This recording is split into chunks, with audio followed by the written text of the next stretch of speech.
Hello students. जैसा कि अभी तक हम इससे पहले पढ़ते आ रहे हैं रिफ्लेक्शन और रिफ्रैक्शन के बारे में, जिसमें हम लोगों ने 2 लेक्चर्स कंप्लीट कर लिए हैं। जिसमें पहले लेक्चर्स में हम लोगों ने कुछ लाइट के कॉन्सेप्ट्स के बारे में पढ़ा था कि लाइट्स क्या होती हैं या लाइट कैसे ट्रेवल करती है, इन सब चीज़ों के बारे में पढ़ा था। और जो हमारा दूसरा लेक्चर था उसके बारे में हम लोगों ने कुछ रिफ्लेक्शन के बारे में पढ़ा था और उसके कुछ लॉज के बारे में पढ़ा था।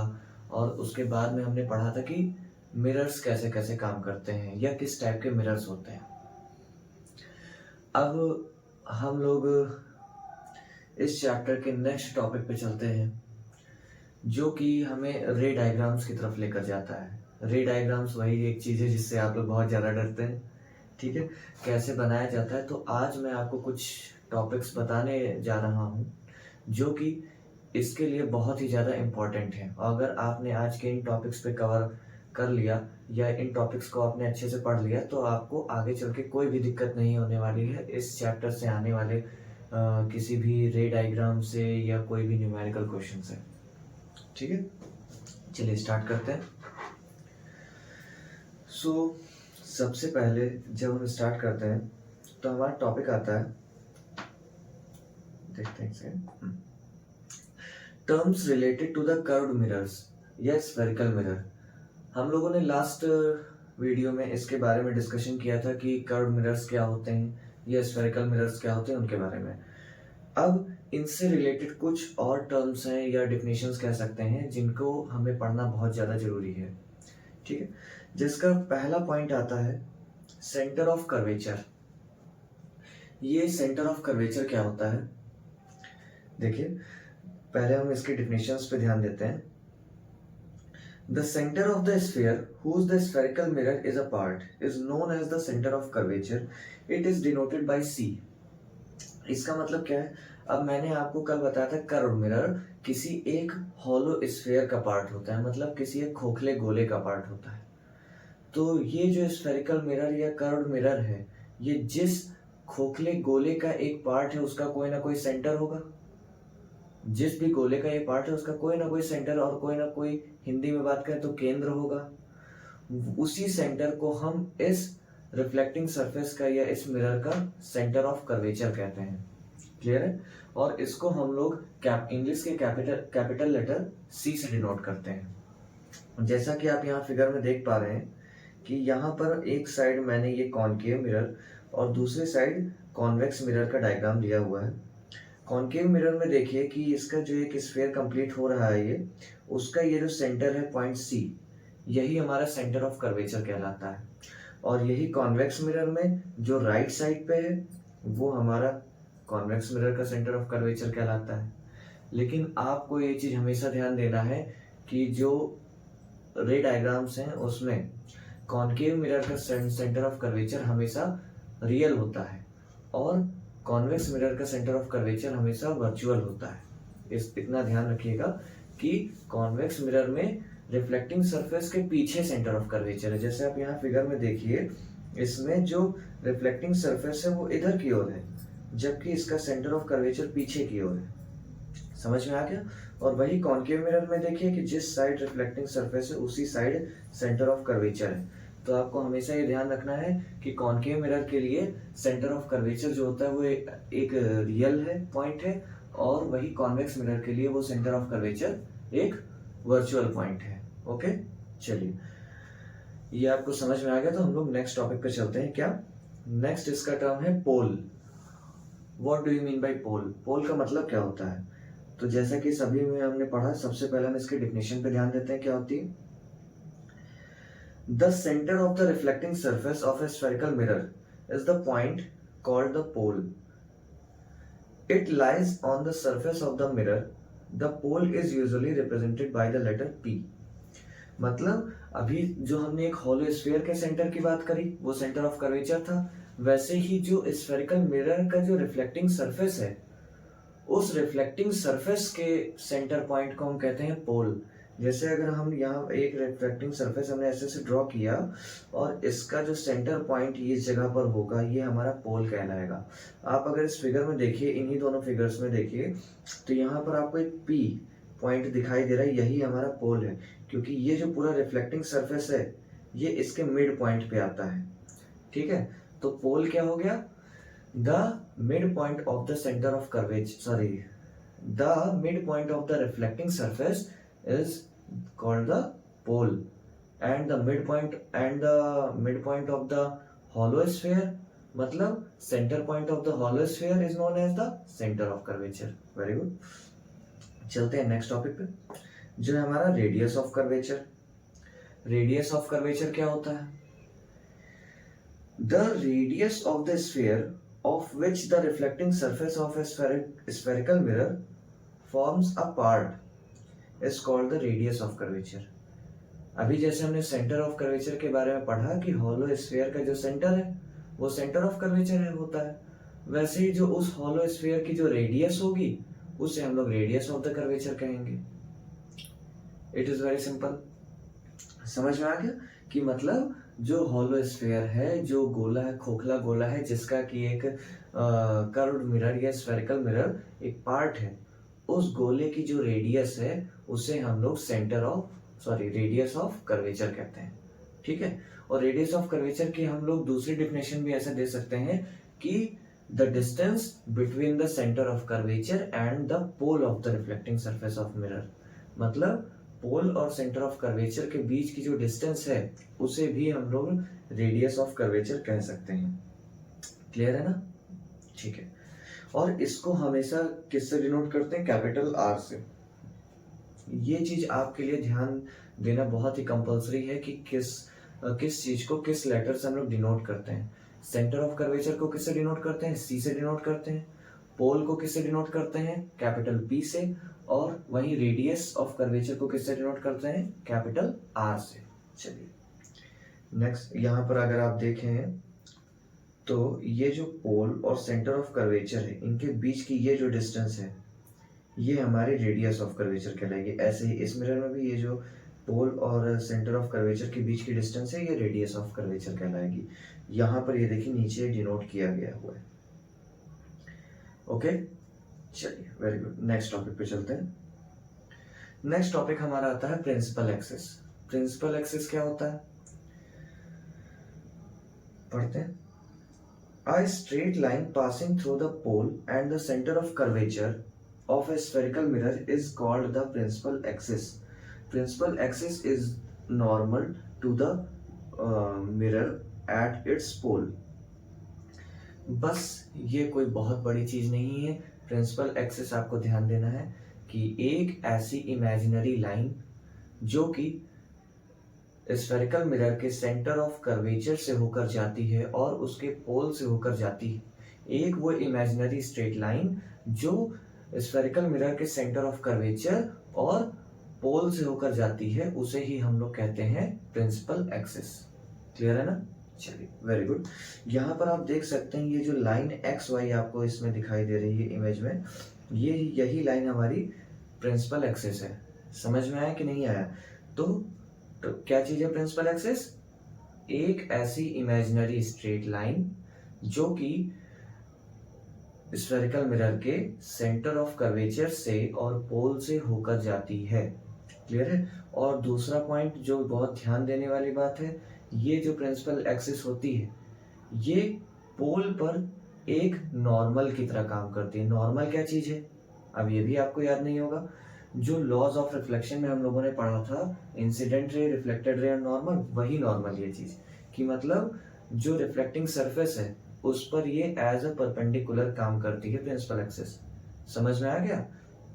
Very good. चलते हैं आगे। नेक्स्ट टॉपिक आता है हमारा प्रिंसिपल फोकस। प्रिंसिपल फोकस ये क्या चीज है आखिर? A point on the principal axis where light rays parallel to the axis converge or appear to diverge from after reflecting off the mirror is known as the principal focus. ठीक है? A point on the principal axis where light rays parallel to the axis converge or appear to diverge from after reflecting off the mirror is known as the principal focus. मतलब क्या हुआ इसका भाई? चलिए देखते हैं। A point on the principal axis, principal axis का वो पॉइंट जहां पर प्रिंसिपल एक्सिस के पैरेलल चलने वाली लाइट रेज रिफ्लेक्शन के बाद एक्चुअल में मीट करती हैं या कन्वर्ज होती हैं या तो किसी पॉइंट से डाइवर्ज होती हुई दिखाई देती। जैसे कि अगर आप लोग कॉनकेव मिरर की बात करें तो यहाँ पर देखिए जो प्रिंसिपल एक्सिस के पैरेलल चलने वाली लाइट रेज हैं वो रिफ्लेक्शन के बाद प्रिंसिपल फोकस से होकर जा रही हैं, एफ पॉइंट से होकर जा रही हैं। हम इसको फिर से ध्यान देते हैं, यहाँ पर फिर से ध्यान दीजिएगा कि जो लाइट रेज प्रिंसिपल एक्सिस के पैरेलल चल रही हैं वो रिफ्लेक्शन के बाद कहाँ से होकर जा रही हैं, वो प्रिंसिपल फोकस से होकर जा रही हैं। क्लियर है ना? तो उस पॉइंट को हम कहेंगे प्रिंसिपल फोकस और इसको एफ से डिनोट करेंगे। तो चलिए ये तो हो गई कन्वर्जन। कन्वर्ज के बारे में, कन्वर्ज मैंने आपको लास्ट टाइम बताया था। कन्वर्ज मतलब क्या होता है कि जब लाइट रेज किसी एक पॉइंट पर इकट्ठा होती हैं या किसी एक पॉइंट पर ही टारगेट होती हैं उसे हम कहते हैं फोकस, प्रिंसिपल फोकस। क्लियर हो गया ना? हाँ, a point on the principal axis where light rays parallel to the axis converge. अब उसके बाद ये क्या लिखा है कि और appear to diverge. Appear to diverge का मतलब होता है कि किसी पॉइंट से आती हुई प्रतीत होती हैं या किसी पॉइंट से आती हुई दिखाई पड़ती हैं। जैसे अगर आप लोग कॉन्वेक्स मिरर की बात करें तो कॉन्वेक्स मिरर एक डाइवर्जिंग मिरर है। डाइवर्जिंग मिरर मतलब कि ये जो है लाइट रेज को फैला देता है, फैला देता है तो ये लाइट रेज कभी आपस में जाके मिलेंगे ही नहीं। तो देखिए जो प्रिंसिपल एक्सिस के पैरेलल चल रही हैं लाइट रेज वो रिफ्लेक्शन के बाद दूर हो जा रही हैं, लेकिन वो हमको एक पॉइंट एफ से आती हुई दिखाई दे रही हैं। फिर से मैं आपको दिखाता हूँ कि ये जो लाइट रेज दूर जा रही हैं इन्हें अगर आगे बढ़ाया जाए मिरर के तो इस पॉइंट एफ से होकर जा रही हैं। तो यहाँ पर ये कॉन्वेक्स मिरर का क्या हो जाएगा, प्रिंसिपल फोकस हो जाएगा। और जैसा कि मैंने सेंटर ऑफ कर्वेचर के लिए भी बताया था कि कॉन्वेक्स मिरर का जो प्रिंसिपल फोकस होता है वो भी वर्चुअल होता है। वर्चुअल मतलब एग्जैक्ट में उस पॉइंट पर लाइट रेज नहीं मिलती हैं या उस पॉइंट से एक्चुअल में लाइट रेज नहीं आती हैं, लेकिन हमको ऐसा प्रतीत होता है या वी इमेजिन दैट कि लाइट रेज वहां से आ रही हैं। क्लियर है? चलिए तो पहला पॉइंट जल्दी से रिकैप करते हैं जो भी हम लोगों ने थोड़ा बहुत पढ़ा। पहला पॉइंट क्या था, सेंटर ऑफ कर्वेचर।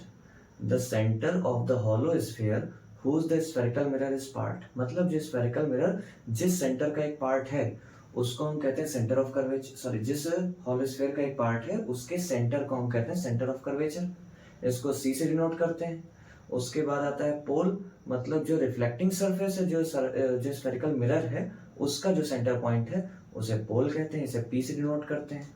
उसके बाद हमारा रेडियस ऑफ कर्वेचर था कि जो हॉलो स्फीयर था उसकी रेडियस जो होगी वही हमारी रेडियस ऑफ कर्वेचर कहलाएगी। और उसके बाद हम लोगों ने प्रिंसिपल फोकस के बारे में पढ़ा जो अभी मैंने बताया कि अगर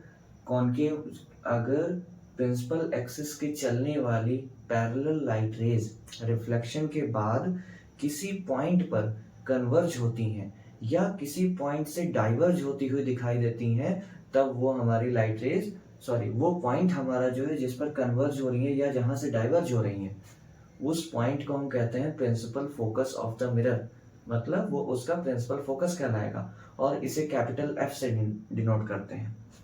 क्लियर है ना? और उसके बाद में यहाँ पर जो कॉन्वेक्स मिरर होता है वो उसका जो प्रिंसिपल फोकस होता है वो वर्चुअल होता है और वहीं जो कॉनकेव मिरर होता है उसका प्रिंसिपल फोकस क्या होता है, रियल होता है। चलिए आगे बढ़ते हैं। प्रिंसिपल फोकस के बाद नेक्स्ट टॉपिक आता है हमारा फोकल लेंथ का। फोकल लेंथ क्या होता है, चलिए सबसे पहले हम डेफिनेशन देखते हैं, एक सेकेंड, जिसमें पहले डेफिनेशन हमारे पास ये है कि the distance between the principal focus and the pole of the mirror is known as the focal length.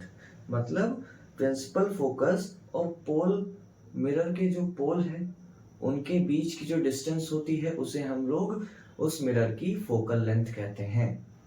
जैसे कि मैंने सेंटर ऑफ कर्वेचर में बताया था कि रेडियस ऑफ कर्वेचर क्या थी, पोल से सेंटर ऑफ कर्वेचर तक की दूरी, वो रेडियस ऑफ कर्वेचर थी। वैसे ही पोल से प्रिंसिपल फोकस तक की दूरी को या उस तक की डिस्टेंस को हम लोग कहते हैं फोकल लेंथ, और इसको हम लोग इंग्लिश अल्फाबेट के स्मॉल एफ लेटर से डिनोट करते हैं, ठीक है ना। स्मॉल एफ से हम लोग प्रिंसिपल फोकस की जो फोकल लेंथ है उसको डिनोट करते हैं। जैसे कि आप यहाँ पर फिगर में देख सकते हैं, ये जो स्मॉल एफ नीचे दे रखा है ये पोल और फोकस तक के लेंथ की डिस्टेंस है। जैसे नीचे कॉन्वेक्स मिरर है, इसमें भी दे रखा है आपका फोकल लेंथ, मतलब पोल से प्रिंसिपल फोकस तक की दूरी जो है। क्लियर? बस इतना ही है कि पोल और प्रिंसिपल फोकस तक की जो डिस्टेंस है उसे हम लोग कहेंगे फोकल लेंथ। वेरी गुड, चलते हैं आगे। अब उसके बाद आता है topic focal plane. Focal plane क्या चीज है? अब जैसे प्रिंसिपल एक्सिस जो चल रहा है, जो प्रिंसिपल एक्सिस है उसके पैरेलल चलने वाली लाइट रेस फोकस पे आएंगी, मतलब प्रिंसिपल फोकस पे टारगेट होंगी, कन्वर्ज होंगी। बट अगर यही लाइट रेस पैरेलल तो हो बट प्रिंसिपल एक्सिस के पैरेलल ना हो, तब ये कहाँ जाएंगी? मतलब जैसे कि आप यहाँ स्क्रीन पर देखिए, एक सेकेंड, स्क्रीन पर देखते हैं कि लाइट रेस कुछ इस टाइप से पैरेलल आ रही हैं, स्ट्रेट नहीं बन रहा है बट पैरेलल इस टाइप से आ रही है। अब लाइट रेस ये भी पैरेलल है और लाइट रेस प्रिंसिपल एक्सिस की जो पैरेलल थी वो भी थी, तो अब ये पॉइंट लाइट रेस कहाँ पर, ये भी तो किसी ना किसी एक पॉइंट पे आएंगी ना। इनफाइनाइट डिस्टेंस से आ रही है, अगर पैरेलल लाइट रेस आ रही हैं तो कहीं ना कहीं इकट्ठा होंगी। तो इतना ध्यान रखिएगा, फोकल प्लेन प्रिंसिपल फोकस के परपेंडिकुलर एक प्लेन होता है जिस पर किसी भी डायरेक्शन से आती हुई पैरेलल लाइट रेज रिफ्लेक्शन के बाद कन्वर्ज होती हैं या उस पॉइंट पर गिरती हैं। जैसे अगर इनको रिफ्लेक्शन दिखाया जाए तो ये कुछ इस टाइप से आएंगी, तो ये प्लेन भी आप देखिए तो प्रिंसिपल फोकस के परपेंडिकुलर ही आता है। चाहे अभी हम आपको दूसरा एग्जांपल दिखाते हैं। जैसे यही मिरर है, अब इसमें लाइट रेज कुछ इस डायरेक्शन से आ रही हैं, अब ये भी अगर रिफ्लेक्शन के बाद मिलेंगी तो उसी के परपेंडिकुलर ही मिलेंगी जो कि हमारा प्रिंसिपल फोकस था। तो फोकल प्लेन की डेफिनेशन इससे क्या हुई? फोकल प्लेन की डेफिनेशन हुई the plane parallel to the principal focus of the mirror is known as the focal plane. मतलब वो प्लेन जो प्रिंसिपल मिरर के प्रिंसिपल फोकस के परपेंडिकुलर हो, उस प्लेन को हम कहते हैं the focal plane of the mirror. Okay, चलिए वेरी गुड, आगे बढ़ते हैं। अब नेक्स्ट टॉपिक हमारा आता है aperture of the mirror. Aperture मतलब क्या होता है? सबसे पहले अपर्चर का तो मतलब होता है कोई दरवाजा। जैसे अगर आप लोग कहीं मॉल जाते हैं या कहीं पर एयरपोर्ट पे आप जाते हैं तो वहां पे लिखा होता है वे टू अपर्चर, मतलब जो मेन दरवाजा है उसकी ओर रास्ता। वैसे ही अपर्चर जो है वही सेम काम है, बस थोड़ा सा साइंटिफिक तौर पे मिरर्स में हम इसका यूज करते हैं।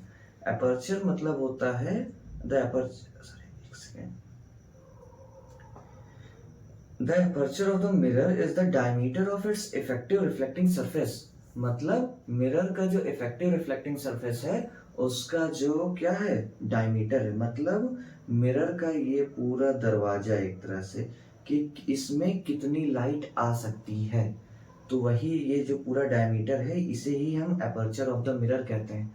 मतलब जो मिरर है उसका एक तरह से दरवाजा कि लाइट रेज इतने ही पार्ट में अंदर आ सकती हैं, इससे ज्यादा या इससे आउटर कोई भी एरिया से लाइट का रिफ्लेक्शन नहीं हो पाएगा मिरर में। समझ में आ गया ना? तो इसको कैसे याद रखेंगे? The aperture of the mirror is the diameter of its effective reflecting surface. मतलब जो मिरर है उसका क्या कि एक रेंज या एक डोर या एक दरवाजा जहां से मैक्सिमम लाइट एंटर हो सकती है, वही हमारा अपर्चर ऑफ द मिरर कहलाएगा। जैसे यहाँ से यहाँ तक के जो ये डायमीटर दे, यहाँ से यहाँ तक की जो डिस्टेंस है ये पूरा अपर्चर कहलाएगा। क्लियर है? ओके, आगे बढ़ते हैं। अब हम लोगों ने ये मेन कॉन्सेप्ट्स तो पढ़ लिया, जिसमें से हमारा पहला था क्या कि सेंटर ऑफ कर्वेचर, दूसरा पोल, तीसरा प्रिंसिपल एक्सिस, चौथा रेडियस ऑफ द कर्वेचर, पांचवा प्रिंसिपल फोकस, फिर फोकल लेंथ और फिर फोकल प्लेन। ये पांचों मैं आशा करता हूँ कि आपको समझ में आ गया होगा। और अगर ये नहीं समझ में आता है आपको तो आप डेफिनेशन पढ़ के इसको आसानी से समझ सकते हैं। और उसके बाद अब हम लोग नेक्स्ट टॉपिक पे चलते हैं जो बहुत ही ज़्यादा ज़रूरी होता है किस चीज़ के लिए, जो आपके रे डायग्राम्स हैं, आपके लॉन्ग आंसर्स में क्वेश्चन आते हैं जब आप बोर्ड एग्जाम देते हैं तो मिनिमम 4 से 5 नंबर में ये क्वेश्चंस आ ही जाते हैं अगर किसी का रे डायग्राम बनाने को दिया जाए या न्यूमेरिकल्स के लिए। न्यूमेरिकल में आपसे पूछ लिया जाता है कि अगर ऑब्जेक्ट इस डिस्टेंस पे है या मिरर का सेंटर ऑफ कर्वेचर इतनी डिस्टेंस पे है तो फिर बताइए कि इमेज कैसी होगी, या इमेज की स्पेसिफिकेशन आपसे पूछी जाती है कि बड़ी होगी कि छोटी होगी, सीधी बनेगी कि उल्टी बनेगी, इसके बारे में पूछा जाता है। तो उस चीज़ के लिए ये जो मैं 2-3 टॉपिक्स बताने जा रहा हूँ ये बहुत ही ज़्यादा इंपॉर्टेंट है। जिसमें तो सबसे पहले हम हेडिंग पढ़ते हैं, क्या लिखी हुई है कि सम की points important for the image formation by spherical mirror using रे डायग्राम। मतलब रे डायग्राम बनाने के लिए स्फेरिकल मिरर्स के जो इमेज फॉर्मेशन के कुछ इंपॉर्टेंट पॉइंट्स हैं जो आपको समझ में आना चाहिए, बहुत जरूरी है जिन्हें समझना। तो इसका पहला पॉइंट क्या है पढ़ते हैं। A ray parallel to the principal axis after reflection will pass through the principal focus in case of a concave mirror or appear to diverge from the principal focus in case of the convex mirror। मतलब इसका क्या है कि principal axis के चलने के parallel चलने वाली लाइट रेज हमेशा रिफ्लेक्शन के बाद प्रिंसिपल फोकस से ही होकर जाएंगी, या तो अगर कोई लाइट रेज क्या पैरेलल आ रही है तो फोकस से ही आती हुई हमें प्रतीत होगी। मतलब मीट नहीं कह सकते, अगर कॉनकेव मिरर की बात हो रही है तो पैरेलल आने वाली लाइट रेज प्रिंसिपल फोकस से ही होकर जाएगी, विल मीट, ठीक है। And for the convex mirror if the light ray parallel to the principal axis then it will appear to meet at the principal focus of the convex mirror। ठीक है, वो सच में उधर तो नहीं जाएगी, वो तो दूर चली जाएगी, डाइवर्ज हो जाएगी। बट अगर ये जो डाइवर्ज हो रही है लाइट रे, अगर हम इसको आगे बढ़ाएं तो ये प्रिंसिपल फोकस से आती हुई हमें मिलेगी। इसीलिए हम लोग हमेशा कॉनकेव मिरर के लिए कहते हैं will meet at focus, and convex mirror के लिए कहते हैं will appear to meet at focus. Clear है? चलिए, तो पहला पॉइंट क्या कि अगर लाइट रे पैरेलल आ रही है प्रिंसिपल एक्सिस के तो रिफ्लेक्शन के बाद कहां से होकर जाएगी, प्रिंसिपल फोकस से होकर जाएगी। और अगर वही कॉन्वेक्स मिरर है तो प्रिंसिपल फोकस से आती हुई हमें प्रतीत होगी, ठीक है ना, वो डाइवर्ज हो जाएगी, बट आती हुई कहां से पता चलेगा, प्रिंसिपल फोकस से ही। ठीक है, चलते हैं आगे।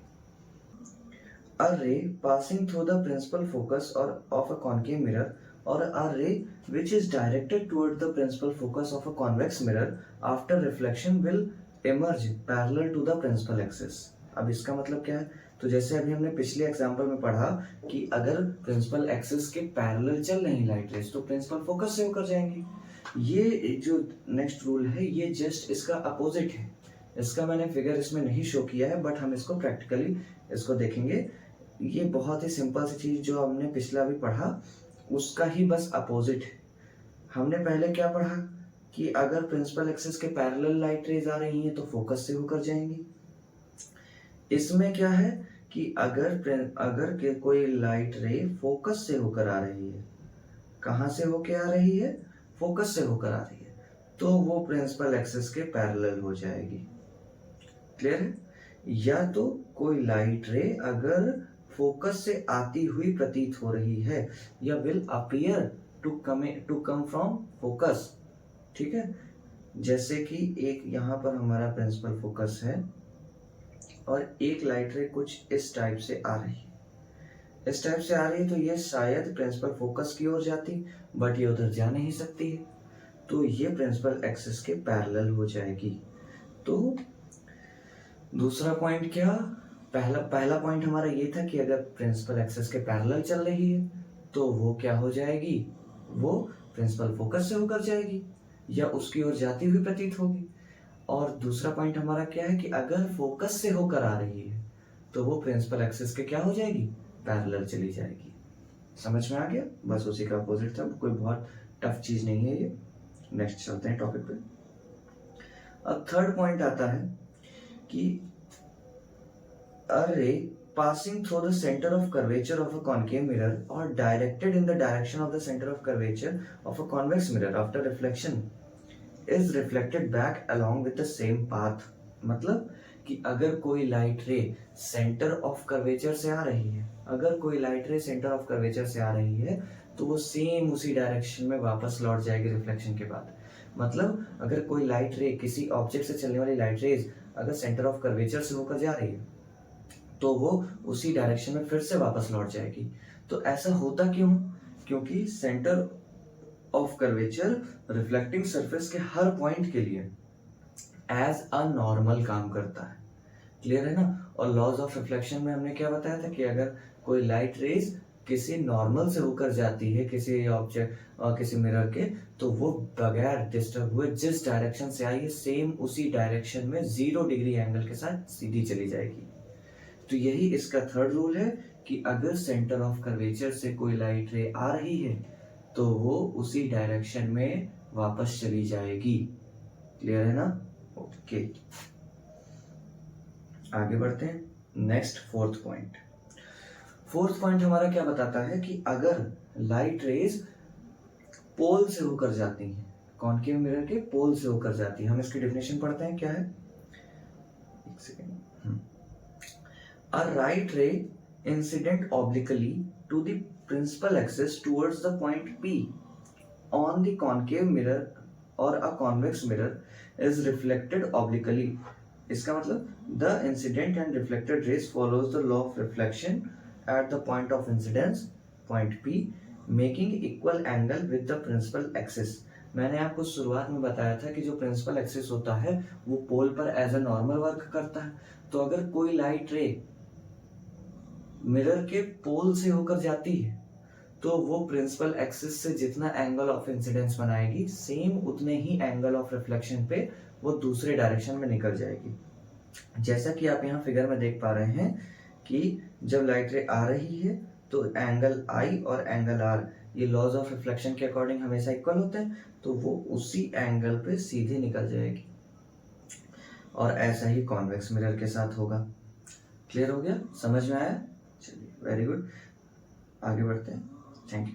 तो पहला अभी मैं आपको समझा दूं, चारों पॉइंट जल्दी से हम लोग रिकैप करते हैं। पहला पॉइंट क्या कि अगर लाइट रे प्रिंसिपल एक्सिस के पैरेलल चल रही है तो कहाँ से होकर जाएंगी? प्रिंसिपल फोकस से होकर जाएंगी या उसकी ओर जाती हुई प्रतीत होंगी। दूसरा पॉइंट कि अगर प्रिंसिपल फोकस से होकर आ रही हैं तो प्रिंसिपल एक्सिस के पैरेलल हो जाएंगी।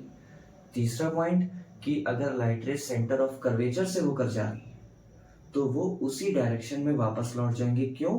क्योंकि centre of curvature reflecting surface के हर एक पॉइंट पे एज अ नॉर्मल वर्क करता है। ठीक है? और हमें पता है कि नॉर्मल से पे अगर कोई लाइट रे आ रही है तो सेम उसी डायरेक्शन में वापस लौट जाती है। ठीक है? और उसके बाद फोर्थ पॉइंट हमारा ये था कि अगर कोई लाइट रे प्रिंसिपल एक्सिस के पॉइंट जो पोल है उस पे टकरा रही है, कि मतलब रिफ्लेक्टिंग सरफेस पे जहाँ प्रिंसिपल एक्सिस कट करता है वो जो पॉइंट पी है पोल, अगर लाइट रे उस पे टकरा रही है तो जितना एंगल ऑफ इंसिडेंस वो पोल के साथ बना रही है सेम उतने ही एंगल ऑफ रिफ्लेक्शन से वो दूसरी साइड निकल जाएगी। और यहाँ पर कौन सा लॉ फॉलो हो रहा है? The second law of the reflection. Clear है ना? कि angle I is always equals to the angle R. Very good. तो आज के लेक्चर में हमने इतना कवर किया और मैं आपसे रिक्वेस्ट करता हूँ एक कि जितने टॉपिक हमने आज पढ़े हैं इस पे आप अपना कंप्लीट फोकस के साथ इसको प्रिपेयर करिए और इसको रिवाइज करिए, क्योंकि ये एज अ बेस काम करता है आपके आने जो जितने न्यूमेरिकल्स हैं या जितने लॉन्ग आंसर्स, जितने रे डायग्राम है, सब चीज़ के लिए डिपेंड करता है। ठीक है? चलिए, थैंक यू सो मच।